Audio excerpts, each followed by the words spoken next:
Hola, mis queridos hermanos, que la fe de nuestro Señor Jesucristo sea suya, que cada día crezca más en la fe en Jesús, que cada día tu fe te fortalezca y cada día leas más la palabra de Dios.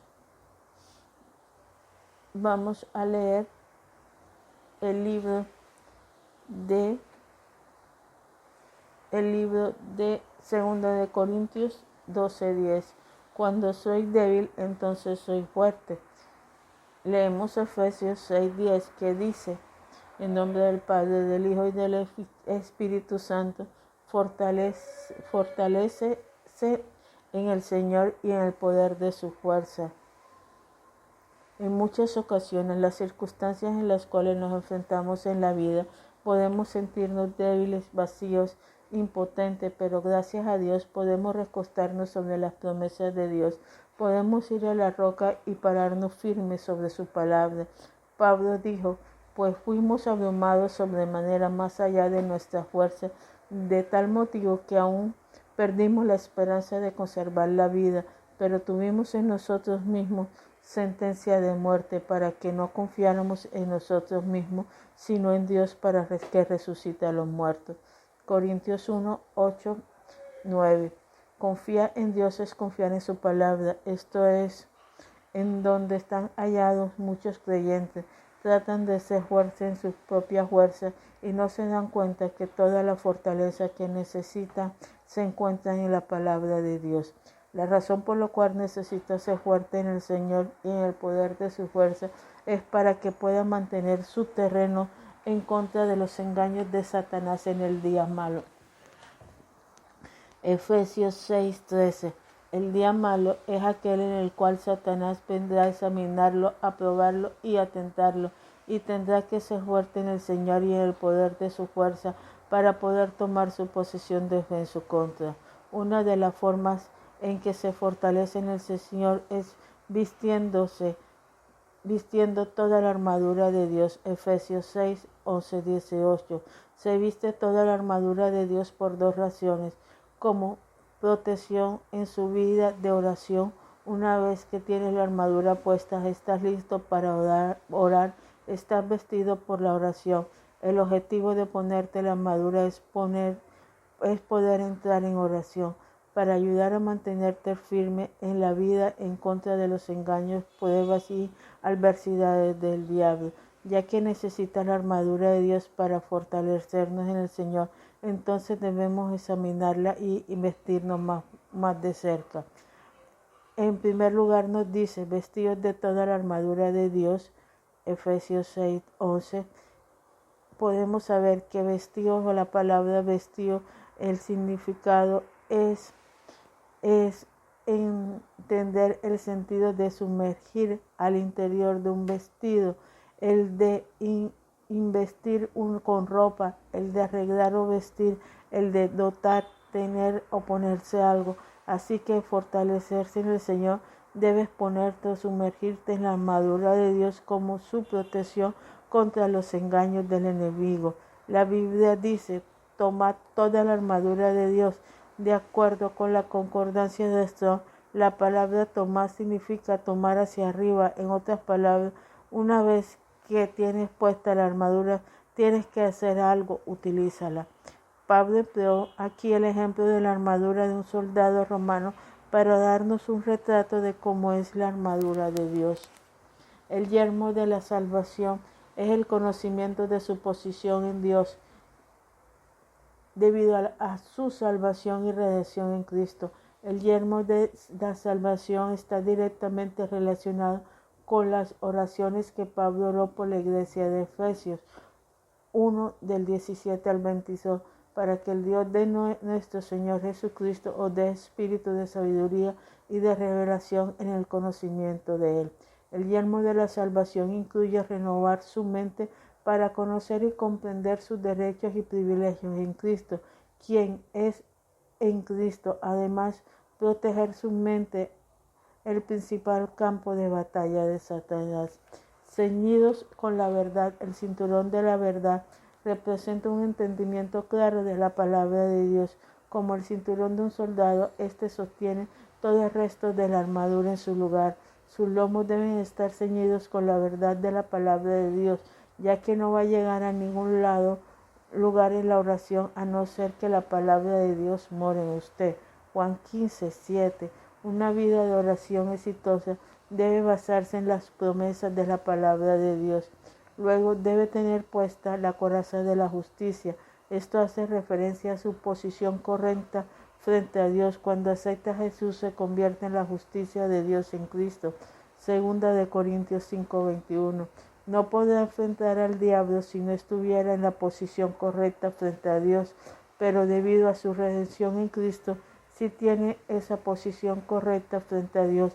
Está sentado como coherederos en Cristo, y sus hijos también herederos de Dios y coherederos con Cristo. Romanos 8:17. Sus pies deben estar calzados con el presto del Evangelio de la paz. Para ser efectivo en la oración, debe caminar a la luz de la palabra. Primera de Juan 1:7. O como dice el Salmo 119:30, la exposición de tu palabra me alumbra. Es difícil caminar cuando el sendero que está delante es oscuro, pero con la luz de la palabra de Dios jamás tienes que caminar en oscuridad bajo el dominio de Satanás. En el instante en que la luz de la palabra de Dios llega, la fe llega. El alimentarse y el meditar en la palabra de Dios trae luz y fe. La fe es por el oír y el oír por la palabra de Dios. Romanos 10:17. Y la fe en la palabra de Dios es su más grande defensa contra los ataques de Satanás, en contra de su mente y de su vida. Luego debe tomar el escudo de la fe. Fíjese que el versículo 16 dice, sobre todo, tomad el escudo de la fe. ¿Por qué dice la Biblia sobre todo? Leamos el resto del versículo. Sobre todo, tomar el escudo de la fe con que podrás apagar todos los dardos del fuego del maligno. Sobre todo lo demás, tome el escudo de la fe, porque esto es lo que empleará para apagar los dardos de fuego con que el maligno tratará de asaltarlo. El escudo de la fe tiene que ser empleado todos los días de la vida y también en su vida de oración. Mientras esté orando, el diablo enviará todo tipo de dardos de fuego a su mente para lograr que su atención se desvíe y evitar que permanezca en fe. Tendrá que apagar sus dardos de fuego con el escudo de la fe en la palabra de Dios. Luego también necesita emplear el escudo de la fe todos los días de su vida en contra del diablo, ya que debe mantenerse con fe diariamente. No solo cuanto ora, debe pensar fe y hablar fe continuamente para así no darle al diablo lugar en su vida. Si se mantiene en la arena de la fe, en las promesas de Dios, podrá pararse firme contra Satanás y ponerlo en retirada. La palabra de la espada del Espíritu, porque hay una especie de espada del Espíritu. ¿Alguna vez se detuvo a pensar en esto? Cada parte de la armadura es para protección o para defenderse, exceptuando la espada del Espíritu. Esta es la palabra de Dios, es la única pieza de la armadura con la cual peleará contra Satanás. No peleará contra Satanás con el yelmo que lo protege, no peleará contra Satanás con el escudo de la fe o el cinturón de la palabra como lo defiende. No podrá pelear contra Satanás con su coraza de justicia o con los zapatos del Evangelio. Estos también ejercen la misma función, pero sí peleará contra Satanás con la palabra de Dios, que es la espada del Espíritu. Es la única arma ofensiva que menciona la Biblia. ¿Cuál es la manera bíblica de encargarse de estas fuerzas de oscuridad? Es con la palabra del Espíritu. ¿Cómo se encargó Jesús del diablo en su ministerio terrenal? Por un lado, Jesús nunca fue a buscar al diablo para entrar en combate espiritual. La Biblia dice que Jesús fue tentado por el diablo. Lucas 4:1-2. Pero cuando Satanás tentó a Jesús, oponiéndose a que trajera la redención a la humanidad, El Señor no gruñó contra el diablo por 3 horas o intentó destruir su fortaleza. Él estaba protegido por la verdad y la justicia, así que simplemente se mantuvo firme en su terreno y empleó la espada del Espíritu, la palabra de Dios. En cada tentación dijo, escrito está. Jesús citó la palabra utilizándola como una espada contra el demonio. En este sentido estaba peleando, luchando contra el diablo, pero la única arma que usó en contra del diablo fue la fe en la palabra de Dios. Él no peleó contra Satanás de ninguna otra forma y el diablo se fue derrotado. Si Jesús luchó contra el diablo empleando la palabra, entonces es la forma en que también debemos encargarnos del diablo. En este encuentro contra el diablo no mostró cómo esgrimir la espada del Espíritu como un arma ofensiva. Jesús es nuestro ejemplo, aún en el combate espiritual contra el diablo.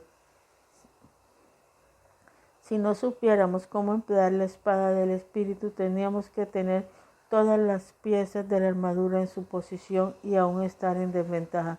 Pero gracias a Dios solo podemos pararnos en la fe en la palabra, usando la espada del Espíritu contra Satanás, golpeando en cada encuentro, hablando la palabra, diciendo, escrito está. Porque llama la Biblia la palabra de Dios la espada del Espíritu. La palabra espíritu y unción se emplean frecuentemente como sinónimos en la Biblia. La Escritura dice que el yugo será destruido por la unción. La palabra de Dios está ungida, así que podríamos decir la espada de la unción rompe el yugo del cautiverio de Satanás. Vaya en contra de cualquier yugo que ate con la espada del Espíritu, la espada de la unción. Libérese de aquellas cosas con las cuales Satanás trató de atarlo y camine en la libertad de Jesús que ya compró con usted, empleando la espada de la unción, la palabra escrita.